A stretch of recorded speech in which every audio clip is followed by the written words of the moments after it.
प्रेमाचे रंग आले भरुनी. भाग 9. हॅलो तनू, सॉरी त्रास देतोय थोडा. ऋतू उठली का? फोन घेत नाही आहे आणि मेसेजला रिप्लाय पण नाही आहे तिचा. खरं तर वेद कालच्या काही बडबडीच्या प्रवासाने आणि जागराने फार थकून गेला होता. पण विकेंडमुळे सगळं निवांत होतं. तो जरा उशिराच उठला होता. त्यात ऋतू फोन उचलत नाही म्हणून त्याने तनूला फोन केला. अरे हो, ते काय झालं, सकाळीच तिच्याकडून फोन आलेला, लागलीच निघून ये म्हणून. मग ती गेली इंदापूर. एव्हाना पोचली असेल ती. काहीतरी प्रॉब्लेम आहे एवढंच म्हणाली. प्रॉब्लेम? काय प्रॉब्लेम आहे? तुला तर माहिती असेलच ना. मनात काही बाबी शंका यायला लागल्याने तो जरा गोंधळला. अरे म्हणजे खात्रीने नाही सांगू शकत काय ते. खरं तर ती घरच्यांबद्दल जास्त बोलत नाही आमच्यासोबत. घरचे प्रॉब्लेम शेअर करायला नाही आवडत तिला. ती आल्यावर तिलाच विचार. बघ, कदाचित तुझ्यासोबत मन मोकळं बोलेल या विषयावर. ओके, पण कधी येणार आहे? काही बोलून गेली का?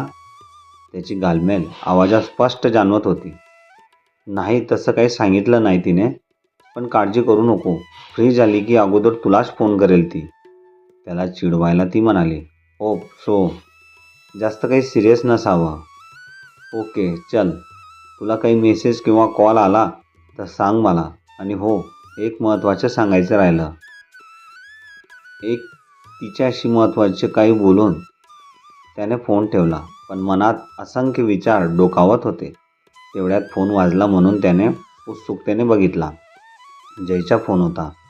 ए साक्षात, तुझा नको तेव्हा फोन येतो राव, वैतागात तो म्हणाला. काय बाबा, भवानी बरोबर असेलच. म्हणजे सॉरी वहिनी, अजूनही वहिनी बरोबर आहेस का तू? जय तुझडेपणाने म्हणाला. ए गप्प ना, बोल काय झालं? भावा, तुझ्याच कामाची गोष्ट होती म्हणून फोन केलेला. तू अजूनही त्या लेडीज रूममध्ये असशील तर नंतर बोलू, हरकत नाही. जय अत्यंत कुजटपणे म्हणाला. हे किती बकवास करतो रे तू, अक्कल आहे का थोडी? वेद वैतागात म्हणाला. गंमत करतोय भावड्या, तू पण ना. बरं ऐक, तू काल बोलला होतास ना गोव्याच्या प्लॅनबद्दल, त्याचे डिटेल्स द्यायचे होते. सगळं टकाटक अरेंज झाले आहे. आपला जिगरी मित्र आहे तिथे साक्षात. शनिवार रात्रीची बर्थडे पार्टीसाठी जसं तू सांगितलं आहे अगदी सेम अरेंजमेंट तो करून देणार आहे. आहेस कुठे? साक्षात जयराज नाईकचा मित्र प्रपोज प्लॅन करतो एवढं सांगितलं त्याला. भारी, मस्त, धन्यवाद. मनात नसताना सुद्धा एवढं केल्याबद्दल वेद खोचकपणे म्हणाला. भास्का महोदय आहे त्याला समोर जायचं इतकंच. ते म्हणतात ना, दिल आया गदी पे तो परी क्या चीज है. चायला साक्षात तू सुधारणार नाहीस हा. एक गोष्ट डोक्यात फिट बसव. काय? तुला आता तिच्यावरचा राग सोडून तिच्याशी मनापासून मैत्री करायची आहे. शिक जरा रेवाकडून. तिला सगळ्यात जास्त प्रॉब्लेम होता, पण मला ऋतू आवडते म्हणून किती सेन्सिबल तिने तिचा राग बाजूला ठेवला. आणि तू अजूनही तिला काहीही बोलतो. वेद जरा तिरमिरीत म्हणाला. ए भावा, तुझं प्रेम मान्य केलं आहे म्हणून तर एवढी खास अरेंजमेंट केली ना. ते तुला उगाच चिडवायला म्हणत असतो रे मी. असं मनावर घेऊन जाऊ नकोस तू. बरं ते सोड. तुला आराम झाला असेल तर संध्याकाळी भेटायचं का? रेवाला विचारलं मी. ती रेडी आहे. अवघड आहे रे आज. का? 2 तास आमच्यासोबत घालवले तर काही प्रॉब्लेम होईल का कुणाला? कडवटपणे तो म्हणाला. असं काही नाही. बरं चल भेटू. कुठे भेटायचे ते मेसेज कर. Okay okay boss. फोन झाल्यावर त्याने मेसेज बघितले. ऋतूचा काहीच रिप्लाय नव्हता. त्याची गालमेल वाढली. पण तिच्या फोनची मेसेजची वाट बघण्याशिवाय काही पर्याय नाही म्हणून त्याने फोन बाजूला ठेवला आणि आवरायला घेतलं. वेदला फोन करण्याअगोदर. हॅलो रेवा, जय बोलतोय. जय, इतक्या सकाळी काय झालं? अगं मेसेज नाही. का वाचलेस तू माझे? अरे काल रात्री खूप पाहुणे होते घरात. रात्री उशिरापर्यंत गप्पा गोष्टी चाललेल्या. फोन बघितलाच नाही. बोल ना, काय झालं? अरे वेद घरी गेला होता काल पण मॅडम त्याच्या आठवणीत वेड्या झाल्या होत्या म्हणून एका रात्रीत ड्राईव्ह करून पुण्यात आले साहेब. इतकंच नाही तर सरळ तिच्या रूमवर भेटायला गेला तो रोमिओ. इतका राग येतोय ना त्या नाटकी पोरीचा. च्या आयला इतकी स्वार्थी कोणी असतं का. आठवण येते म्हणून रोना धोना अँड उसको बुलाना. जय हे सगळं खरं आहे. जडावलेल्या आवाजात तिने विचारलं. रेवा हे यार तू शांत हो. हे बघ आपला वेद थोडा वेडा आहे हे माहिती आहे ना आपल्याला. त्याला फक्त वटणीवर आणायचे आहे. हो ना. बोल. दीर्घ श्वास घेत ती म्हणाली. पण मनातून खूप दुखावली गेली होती. नि बरं ऐक. आपली जे ट्रेनी ट्रिप ठरते ना मंथ एंडला त्यात मॅडमचा वाढदिवस येतोय. तर महाशयांना अगदी हटके स्टाईलने त्या नौटंकीला प्रपोज करायचं म्हणून मला फोन केलेला. माझा तो मित्र आहे ना गोव्याचा ज्याने बुकिंग वगैरे केलं त्याला काही अरेंजमेंट करायला सांगितलं आहे. भाऊ एकदम फॉर्ममध्ये आहे. मग मी माझं येणं कॅन्सल करते जय. मी नाही येणार हा प्रपोज तमाशा पाहायला. जय सगळंच संपलं रे. आता आपण काहीच करू शकत नाही. तो माझ्या कधीच होऊ शकणार नव्हता. तर देवाने का त्याला माझ्या आयुष्यात आणलं रे. ती आता मात्र रडणं थांबवू शकली नाही. रेवा ऐक ना प्लीज रडू नको. मी तुला असं रडवायला फोन केलेला नाही आहे. अगदी आपापल्या पॉसिबल होईल तोपर्यंत आपण त्याला तिच्यापासून वाचवण्याचा प्रयत्न करू शकतोच ना. तुझं खरं अगदी मनापासून प्रेम आहे ना मग असं गिवअप नाही करायचं. आपला मायगेच ठरलं होतं ना बाय हुक और क्रॉक तिला दूर करायचं. मी कायम सोबत आहे तुझ्या. प्लीज रडू नको. आता खरी गंमत ऐक. एक तर माझ्याकडे ट्रिपची अरेंजमेंट देऊन वेदने लई भारी काम केलं आहे. आता तुला फक्त मी सांगतो तसं वागायचं. एकदा हा प्लॅन यशस्वी झाला का वेदपासून ती कायमची दूर. जाड आणि दूर. पलीकडून फक्त रेवाच्या दबक्या रडण्याचा आवाज येत होता. जय तिला समजवण्याचा पूर्ण प्रयत्न करत होता. पण रेवा आता फार मनातून खचली होती. ओळख झाल्याच्या पहिल्या दिवसापासून वेदच्या प्रेमात होती ती. ओळख करू पाहणाऱ्या दुसऱ्या कुठल्याही मुलीला तिने ह्या न त्या प्रकारे त्याच्याजवळ पाशी भटकू दिलं नव्हतं. पण वेदच्या दृष्टीने ही फक्त मैत्री होती. त्यात कसा कुणास ठाऊक वेद ऋतूच्या प्रेमात पडला आणि तिची स्वप्न उद्ध्वस्तच झाली. आणि आता तर तो ऑफिशियली तिला मागणी घालणार होता. म्हणजे तिच्या आयुष्यातलं हे रंगीत पान कायमचे मिटलं जाणार होतं. तिला बराच वेळ समजवल्यानंतर ती थोडी शांत झाली. मुसमुसत त्याला म्हणाली. जय वेदला माझं प्रेम कधीच समजलं नसेल का रे. त्याच्या आठवणीच्या रंगाचा ड्रेस, त्याला आठवणारा परफ्यूम, त्याला आठवणारी गाणी, त्याच्या आवडती मूव्हीज हे आणि खूप काही. त्याला कधी थोडीही हिंट मिळाली नसेल का माझ्या प्रेमाची. पुन्हा तिला उंदका अनावर झाला. रेवा रेवा रेवा रेवा प्लीज रडू नको. मला कळतंय तुझी परिस्थिती काय आहे. आणि वेदला तुझं प्रेम भलेही कळलं नसेल पण मैत्री मात्र कळली आहे. आणि हीच मैत्री त्याच्या प्रेमावर भारी पडेल बघ. थोडं फिल्मी वाटेल. प्यार दोस्ती है आणि तू त्याची खरी दोस्त आहे. त्याच्यावर प्रेम साक्षात तुझाच हक्क आहे आणि हे त्याला कळेल हळूहळू. प्लीज रेवा आपल्याला फक्त एवढंच करायचं आहे. हा त्याचा प्रपोज प्लॅन फ्लॉप करायचा म्हणजे तुला त्याच्याजवळ जायला वेळ मिळेल. आणि यावेळी मैत्री म्हणून नाही तर एक स्टेप पुढे आणि पुढेच करता येणार रेवा. त्याच्या आवाजात कडकड होती. तिच्यासाठी काही करण्याची तयारी होती. तो परोपरीने तिला विनवत होता. जय असं आपले किती प्लॅन फ्लॉप झालेत रे. हे सगळं मला आता अशक्य वाटतंय. पण ठीक आहे बोल काय करायचं. एक लास्ट ट्राय करू. ती शांत होत म्हणाली. रेवा फोनवर नाही सांगत. आज संध्याकाळी भेटू आपण. वेदला पण बोलवतोय मी.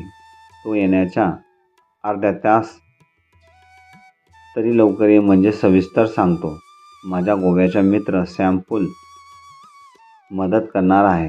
आता ह्या पोरीला नाही वेदच्या आयुष्यातून बाद केलं तर नाव सांगणार नाही. बरं कुठं भेटायचं. ते सांगतो मी. अगोदर त्या मूर्खाशी बोलतो. जय खरंच वेद इतक्या रात्री तिच्यासाठी आला आणि रात्री तिच्या रूमवर गेला. इतकं प्रेम करतो तो तिच्यावर. ती पुन्हा रडवेली झाली.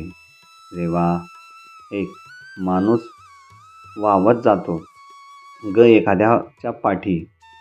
त्याला कळत नाही काय योग्य अयोग्य.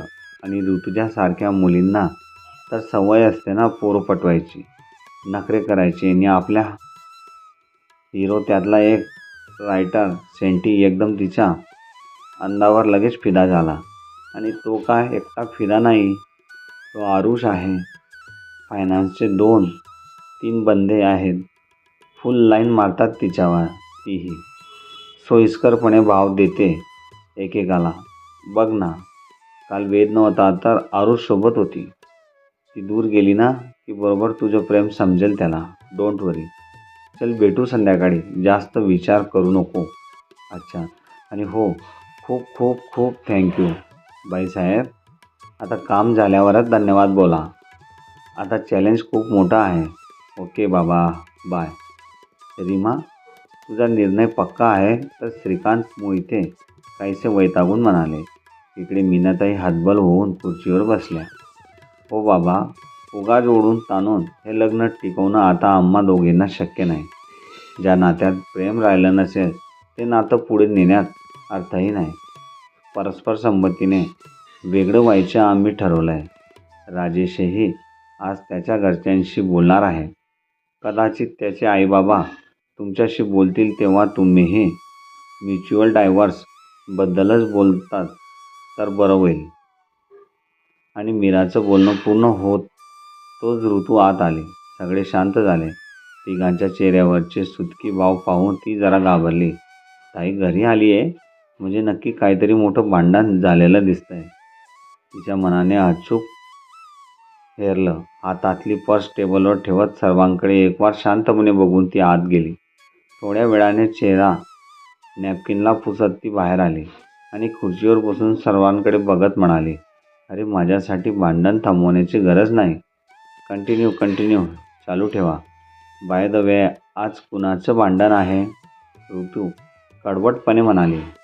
ऋतू, माइंड युअर लँग्वेज. श्रीकांत मोहितेंनी आवाज चढवला. सॉरी बाबा. ठीक आहे, चालू द्या. आवाजात तो सूर कायम ठेवत ती म्हणाली, बाबा तुम्हाला समजलंय ना? त्याच्या घरच्यांशी तुम्हाला काय बोलायचं आहे? आणि हो, मी माझा जॉब आणि राहतं घर सोडणार नाही. आणि हे त्यालाही मान्य आहे. आणि डिवॉर्स नंतर मी तिथेच राहणार आहे. तो घर सोडणार आहे.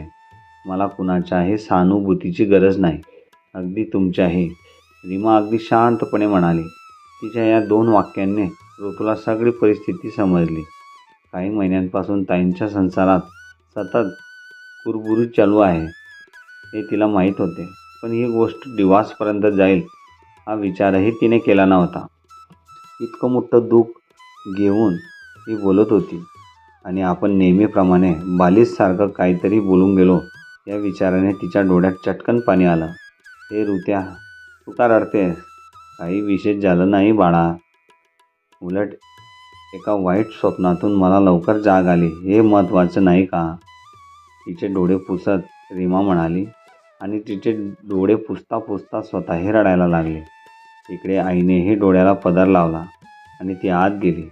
मोहिते हातबल होऊन सिगरेट फुंकत बाहेर जरा मारायला लागले.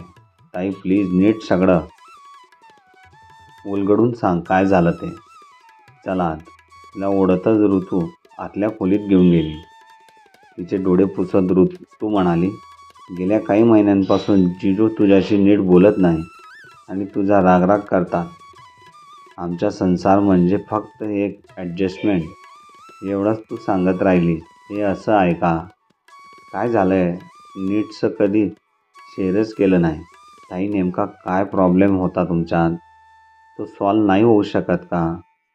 नाही म्हणजे ते समजून घ्यायला मी लायक नाही असं तुला वाटत असेल तर राहू दे. नको सांगू. तसंही आपल्या घरात कुठे काय ताळमेळ आहे? कधी आई बाबा एकमेकांशी नीट बोलत नाही की तुझं लग्न होऊन फक्त 1.5 वर्ष झालं त्यात हे डिवॉर्स प्रकरण. मला कुणी सांगणार देखील नाही की नक्की काय प्रॉब्लेम आहे. ऋत्या म्हणून तर तिला बोलावून घेतलं ना गं बाळा. रीमा तिच्या डोक्यावरून हात फिरवत म्हणाली, ओ कमॉन यार, मी आता बाळ राहिली नाही.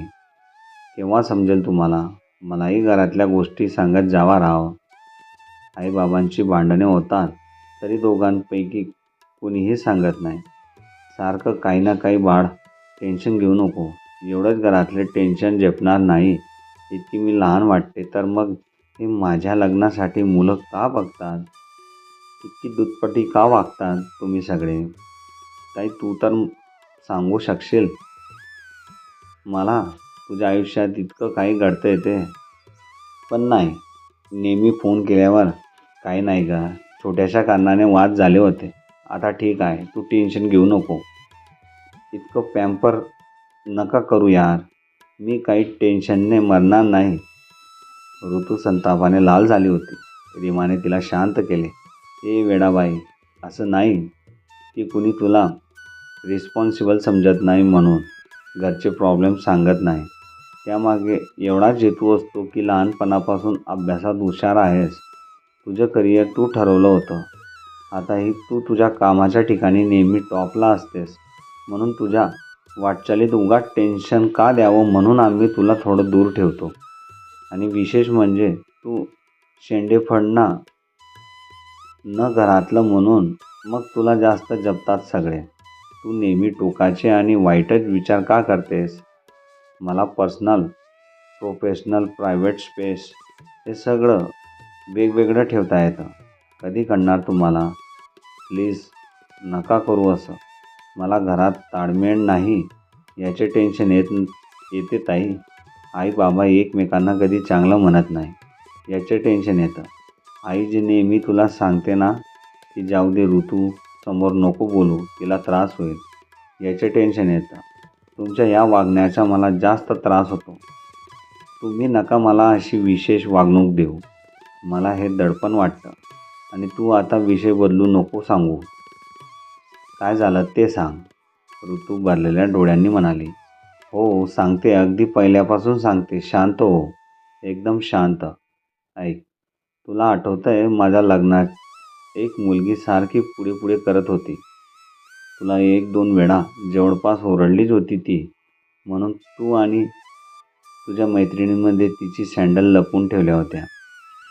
आणि सँडल हरवल्या म्हणून तिने पाठवणीच्या वेळी मस्त गोंधळ घातला होता. आठवतंय? रीमा खिडकीतून बाहेर पाहत शून्यात हरवत म्हणाली. हो स्पष्ट आठवतंय. ती शिष्ट कसली. अगं ती चांगला धडा शिकवला होता तिला त्या दिवशी. ऋतू मागच्या आठवून किंचित हसले.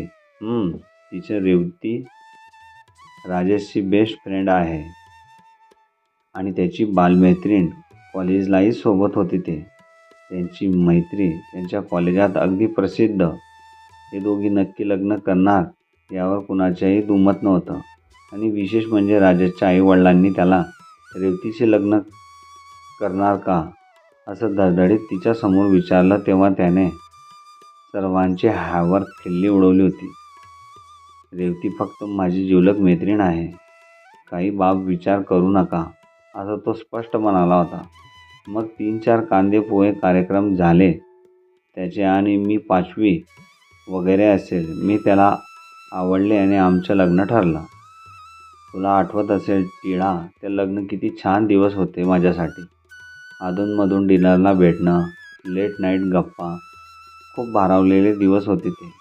आणि त्या धुंदीत मला कळलंच नाही की त्याच्या बोलण्यात रेवती हा शब्द इतका वेळा का डोकावतो. लग्नाच्या खरेदीपासून ते यथावकाश लग्न झाल्यानंतर नवीन घर लावण्यापर्यंत त्याचे सर्व निर्णय रेवती घ्यायची. कधी कधी दुखावले जायचे पण मनात विचार यायचा असं काही असतं तर राजेशने तिच्याशी लग्न केलं असतं ना. मग स्वतःच्या संकुचित विचारांच्या हसू यायचं. यालाच नवऱ्यातील प्रेम पजेसिव्हनेस म्हणतात. असं म्हणून मी विसरून जायचे. तिचेही घर आमच्या घरी येणं जाणं सरास चालू असायचं. आली की अगं केवढी चहापत्ती घालतेस चहामध्ये. राजेशला लगेच ॲसिडिटी होते. इतकं मसालेदार खातो का आता? राजेश नाही. काय आहे त्याला त्रास होतो ना. त्यापासून तर अगदी साडी, ड्रेस, परफ्यूम, फिरायची ठिकाणे, हॉटेल्स, फर्निचर आणि अजून काय नाही सगळ्या गोष्टीत तिची ढवळाढवळ चालू झाली.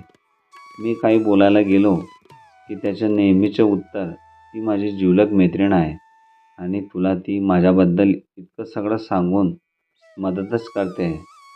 इतका वाईट विचार करू नको तिच्याबद्दल. पुढे पुढे तर तिची लुडबुड अधिकच वाढायला लागली. कधी कधी तर ती सायकोसारखी वागायची. मला काहीही खाजगी प्रश्न विचारायची. मला चीड आली की मी राजेशला सांगितलं तर त्याने तरमिरीत तिला फोन लावला. ती चक्क नाही म्हटली आणि रडायला लागली. तुझ्या आयुष्यातून दूर निघून जाईल वगैरे बोलायला लागली. त्याने मला 2 सणसणीत थापड लावल्या आणि तो तिला समजवायला निघून गेला. हे असं छोटं मोठं किस्से घडत राहिले. तिच्या खोटारडेपणाच्या प्रत्यय मला पदोपदी येत होते. पण राजेश आणि त्याचे घरचेसुद्धा काही ऐकायला तयार नव्हते. हे असं कितीतरी महिने चाललं. मग एके दिवशी त्याचे काही कॉलेजचे मित्र घरी आले होते आणि घरीच पार्टी करत ते बसले होते. मी आतल्या खोलीत होते.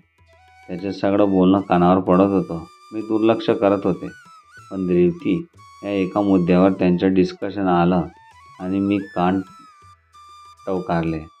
एकाने त्याला खूप शिव्या दिल्या आणि म्हणाला, ती रेवती इतकं प्रेम करते तुझ्यावर, जीव टाकते आणि तू तिला नाकारलास.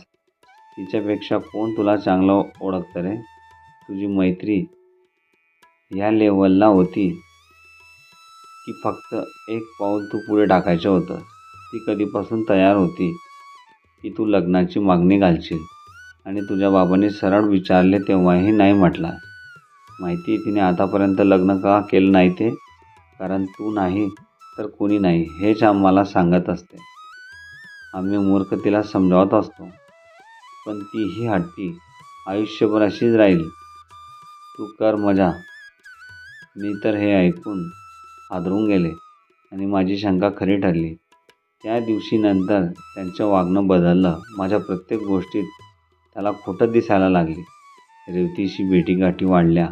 कधीकधी आठवडा घरी यायचं नाही. कंपनीचं काम आहे असं म्हणायचा. पण आता मला कळून चुकलं होते.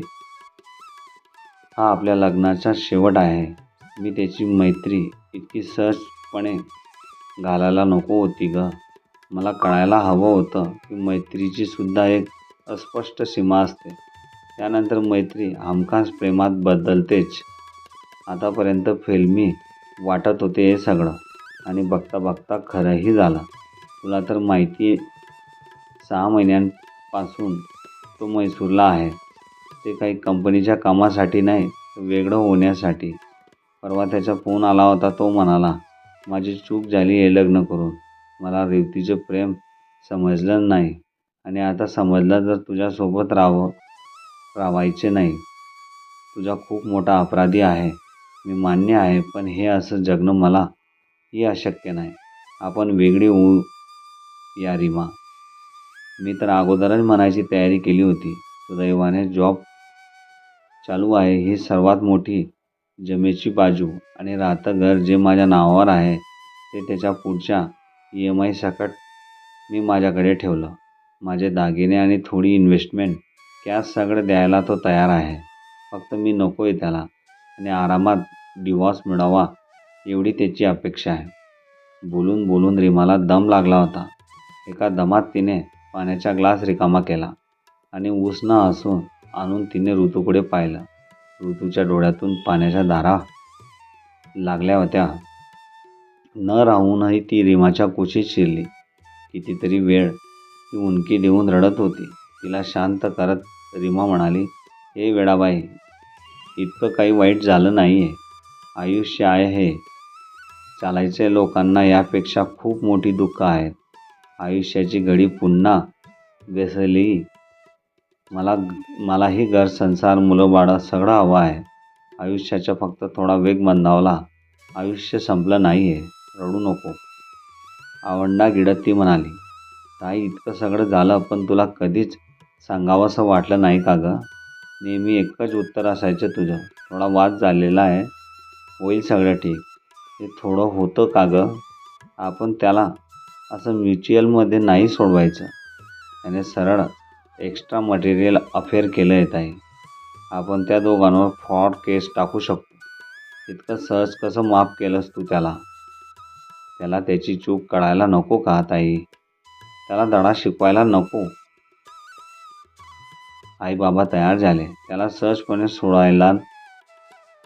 अरे ते एकमेकांना माफ करत नाही आणि त्यांच्या लाडक्या मुलींचे आयुष्य खराब करणाऱ्या माणसाला असंच सोडायला तयार झाले. नो वे. रेमाताई, मी फोन करते त्याला आणि खूप शिव्या देते. ती संतापाने थरथरत होती. ती तिचा फोन चार्ज पडू लागली. तिचा हा संताप पाहून रीमाने तिला शांत केलं. तिच्या हातातून मोबाईल काढून घेतला. तिचे हात हातातच घेत ती म्हणाली, तुझं अगदी बरोबर आहे ऋत्या. अगदी ही शुद्ध फसवणूक आहे. आपण केस केली तर जिंकूसुद्धा. बाबा पाण्यासारखा पैसा खर्च करतील. आपल्याला कमी एका पैशांची. पण मला सांग त्याने काय होईल? माझ्या एका मैत्रिणीची केस चालू आहे. 3-4 वर्ष झाले. फक्त पैसा खर्च होतोय, वेळ जातोय आणि वाट्याला फक्त मनस्ताप येतोय. आता तर तिच्या घरचेही वैतागले आहेत तिला. आयुष्य ओझं वाटायला लागलंय असं म्हणते ती. खूप वाईट वाटायचं तिच्यासाठी आणि आता स्वतःवर ही वेळ आल्यावर कळतंय ही मानसिक स्तरावरची लढाई किती कठीण असते. मनातलं क्षणोक्षण द्वंद्व तिराहितपणे पाहावं लागतं तेव्हा काय यातना होतात. केसेस चालत राहतात वर्षानुवर्ष. कुणाला धडा शिकवायला जावं तर आपल्याला आयुष्याची काही पानं अक्षरशः पुसली जातात. किती लोकांची फरफट होते आणि मग आपल्याच माणसाविषयी सहानुभूती न वाटता तो माणूस त्याची ही कोर्टाची कचेरीची ओझं वाटायला लागते. त्यापेक्षा त्याची कर्म त्याच्याकडे. मला आयुष्य असं कुढत नकारात्मक नाही जगायचं. कसं जगायचं हे माझ्या हातात आहे. त्यामुळे लवकर या लग्नातून बाहेर पडायचं बस एवढं ठरवलं आहे मी. स्वतःच्या पायावर उभी आहे हीच आता मोठी स्ट्रेंथ आहे. कारण म्युच्युअल डिवॉर्स म्हटला तरी इतका सहजी नाही होत तो. त्याच्याही बऱ्याच फॉर्मॅलिटीज असतात. बराच वेळ जातो. कूल ऑफ टाईम न काय. खूप लिगल गोष्टी आहेत यात. लग्नाच्या वेळी अडकणं खूप सोपं आहे पण यातून बाहेर निघणं तेवढंच कठीण. सगळ्याच पातळीवर दिव्य. पण तुम्ही सगळे आहात ना माझ्या सोबतीला, नाही का? मग काळजी कशाची? आईबाबांना समजवणं हे मोठं काम होते पण स्वीकारायला त्यांनी ते. आता तू सुद्धा सोबत आहेत असं समजू ना. खूप वेळापासून आठवून ठेवलेला अश्रूंचा बाण आता फुटला होता. ऋतूने तिला मिठी मारली. कितीतरी वेळा दोघी रडत होत्या. ऋतूच्या मनात कुठेतरी खोल रेवती आणि रिवा या 2 नावांमधील सामर्थ्य बेचैन करत होतं. बाहेर कोवळी सकाळ जाऊन आता दगदगीत दुपार झाली होती. संध्याकाळी वेद, तुझ्यासाठी काय ऑर्डर करू? मोबाईलमध्ये डोकं खुपसून बसलेल्या वेदला जयने जरा ओरडूनच विचारले. रात्री कॉल करते तुला. या ऋतूचा एवढासा मेसेज जवळपास 100 वेळा पाहून झाला होता. अगं काय म्हणालास? त्याने वर बघत विचारलं. अहो राजे, काय मागू तुमच्यासाठी? आज्ञा द्यावी. जय चिडून म्हटला. एक कॉफी बस. का रे? खाऊन घे ना काहीतरी. रेवा काळजीने म्हणाले. नाही, इच्छा नाही आहे गं माझी काही खायची. कॉफी पुरी आहे बस. त्याच्या डोळ्यांवर अजूनही झोप दिसत होती. वेद, काय होतंय? बरं वाटत नाही का तुला? नाही, आय एम ओके. थकलो आहे बस. उसनं असू आणत तो म्हणाला. बरं ऐक, तू काल ऑफिसला नव्हतास. सुट्टी टाकलेली तर ऋतुजाला सांगून जायचं ना रे. किती काळजी होती ती. बरं आम्हालाही काही सांगितलं नव्हतंस तू. आम्ही कशी मदत करणार तिची? असं नको रे करत जाऊ. रिलेशनशिपमध्ये थोडं जबाबदारीने वागायला शिक ना. हे असं बोलायला रेवाला मनस्वी त्रास होत होता. पण वेद याच्याच अर्धा तास अगोदर ते भेटले होते. आणि जयने तिला सगळं व्यवस्थितपणे समजावून ठेवलं होतं. अगदी त्याच्या मास्टर प्लॅन सकाट सगळं तिला पटवून दिलं होतं आणि ती आता भरहुकूम वागणार होती. किती त्रास होणार असला तरी. अरे हो, थोडा बालिशपणा झाला माझ्याकडून, पण ठीक आहे. इथून पुढे काळजी घे. थँक्स. आणि तू आहेस ना माझं. असं चुकलं की कान उघडणी करायला. रेवा या मूर्खालाही सांग ना जरा ऋतूसोबत व्यवस्थितपणे बोलायला. तिच्याकडे पाहून गोड हसत तो म्हणाला. त्याचे हे गोड हसणं तिला पुन्हा पुन्हा प्रेमात पडायला भाग पाडायचं. जय प्लीज, आपल्या वेदसाठी तर आपल्याला मागच्या हळूहळू का होईना विसरावं लागेल, ती नाटकीपणे म्हणाली. थोडा वेळ गप्पा गोष्टी करून ते जायला निघाले. रेवा आणि वेदला एकांत मिळावा म्हणून जय जरा लवकर गेला. रेवा घरी कशी जाणार आहे? सोडू का तुला घरापर्यंत? तो काळजीने म्हणाला. घरापर्यंत नाही, पण कॉलनीच्या अलीकडे सोड किंवा बाहेरच्या गेटपर्यंत सोडलं तरी चालेल, ती किंचित हसत म्हणाली. का ग? घराची खरडपट्टी काढतील का? घरी सांगितलं नाहीस का तू माझ्याबद्दल? तो हसत म्हणाला. तुझ्याबद्दल? ती गोंधळून म्हणाली. अगं वेडे, म्हणजे फ्रेंड आहोत, कलिग आहोत, असं काही. हो, तेच म्हणजे माहिती की घरी, पण मला जरा काम आहे म्हणून म्हटलं, बाकी काही नाही. बोलत बोलत ते गाडीपर्यंत पोहोचले. त्याने गाडी स्टार्ट केली. ओके, नो प्रॉब्लेम, बस व्यवस्थित बस. ती त्याच्या मागे बसली खरी, पण त्याच्या खांद्यावर हात ठेवायच्या तिला प्रचंड दडपण आलं. अगं काय झालं? व्यवस्थित बैस. तिने एक हात अलगदपणे त्याच्या खांद्यावर ठेवला. ही जागा आपल्या हक्काची मनाची लवकरात लवकर व्हावी यासाठी मनोमन ती वेदला साकडं घालत होती आणि वेद असाच कायम आपल्या जवळ राहावा या सुख स्वप्नात ती गुंग झाली. आज खूप दिवसानंतर ऋतूने आई बाबा आणि ताईसोबत दिवसभर इतक्या मनमोकळ्या गप्पा मारल्या होत्या. तिच्या बऱ्याचशा प्रश्नांच्या गैरसमजचा थोडा का होईना तिला उलगडा झाला होता आणि एकच वेळी मन शांत आणि जडावलेलेही वाटत होते.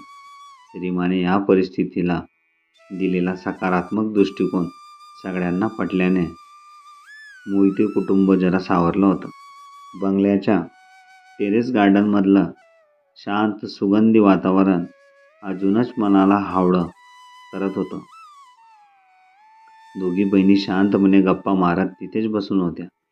वेद फोनची वाट बघत असेल याची जाणीव झाल्यावर ती जरा बैचेन झाली. सारखं लक्ष फोनकडे जात होतं. रीमाने तिची चलबिचल ओळखली. काय नाव आहे त्या हँडसमचं? तिचे मिश्किलपणे हसत विचारलं. वेद. ती भ्रमिष्ठासारखी बोलून गेली आणि दुसऱ्या क्षणावर भानावर आली. ताई, हे काय ग? ती लाजून रीमाच्या कुशीत शिरली. ऋत्या, मगाशी तुझा फोन हातून काढून मी बाजूला ठेवला ना, तेव्हाच दिसला एक हँडसम मुलगा स्क्रीनवर. म्हटलं उगाच टपली टाकून बघावं. हे तर खरंच निघालं. ताई, या दृष्ट आहेस तू, ती लाडीतपणे बोलली. दृष्ट तर दृष्ट. बरं, मी इथे बसलेली चालेल ना तुला? तू फोनवर बोलत असताना की काही प्रायव्हसी हवी आहे? तिला अजून चिडवत ती म्हणाली. नाही ग, चल झोपायला. तुलाही झोप येते ना? मला नाही काही प्रायव्हेट वगैरे बोलायचं. एवढं बोलून ती उठली. ऋत्या, वेळाबाई, मी जाते आज झोपायला. तू ये बोलून झालं की. आणि असं तोंड पाडून बोलू नको. मयत नाही झाली घरात. सगळं छान आहे आणि व्यवस्थित झालं आहे. काय आणि ह्या वेदचे सगळे डिटेल्स उद्या द्यायचे आहे मला. तिच्या गालावर एक चिमटा घेत ती म्हणाली आणि निघून गेली. लव यू ताई, गुड नाईट. गाल सोडत ती म्हणाली.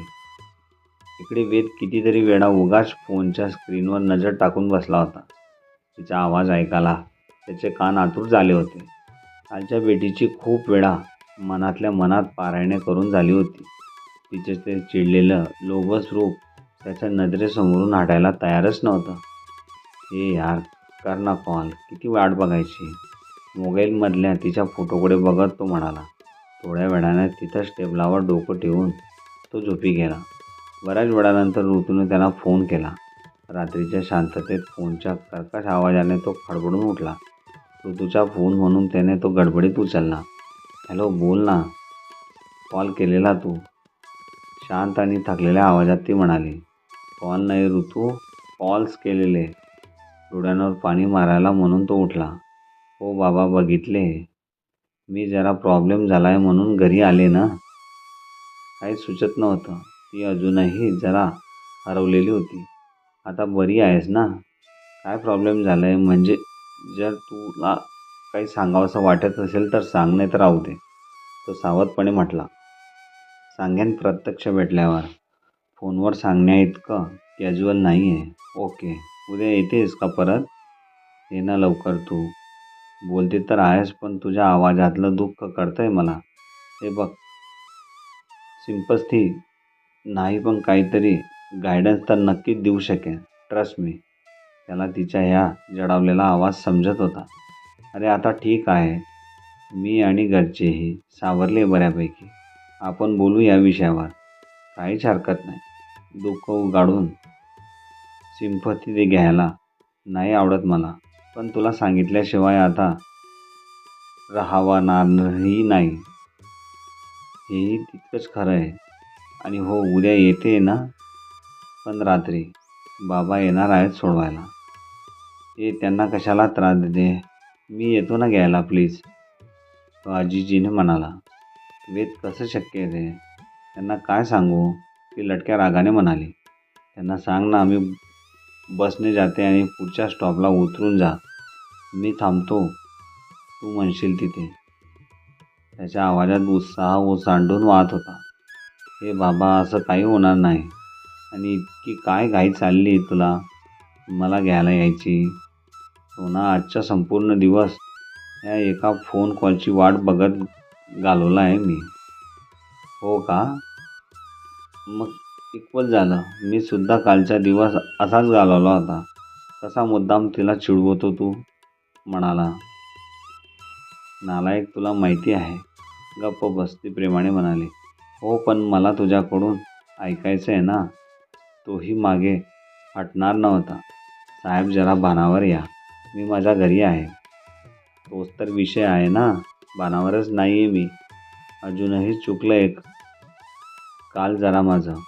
काय काय चुकलं आहे? तिने गोंधळून विचारलं. काल कॉफी घेतली खरी, पण जरा गोड करायला हवी होती. म्हणजे प्लेन कडक कॉफीऐवजी जरा स्वीट कॉफी टेस्ट करायला हरकत नव्हती. Sweet coffee? तिने निरागसपणे विचारलं. कुणाच्या तरी बोलणं जसं स्वीट आहे ना, तसंच कॉफी पण स्वीट करता येते. त्याच्या हे सूचक बोलणं ऐकून खरं तर लाजेने ती गोरीमोरी झाली होती. ती तोंडातून शब्दही निघत नव्हता तिच्या. कसंबसं सावरत ती म्हणाली. वेद भेटल्यावर एक रपटा मिळणार आहे तुला. नालायका, रपटा वगैरे नको आहे. स्वीट कॉफी म्हणजे स्वीट कॉफी, आणि ती नाही भेटली तर तुला रपटा. नालायका, असा रपटा देऊन माझा सांभाळ करणार का? ती खोटा रुसवा आणत म्हणाली. वेड्या, अगं तू मेहंदी जरी लावून बसलीस ना, तरी त्या मेहंदीच्या एक रेष मी खराब होऊ देणार नाही. समजलीस ना? फक्त तुझ्या लिपस्टिकची तेवढी गॅरंटी देत नाही. आणि तो खडखडून हसला. आता मात्र काय बोलावं हे तिला सुचेना. मित्र, कथा आवडली असेल तर चॅनलला प्लीज प्लीज सबस्क्राईब करा आणि व्हिडिओला लाईक आणि शेअर करायला विसरू नका. धन्यवाद.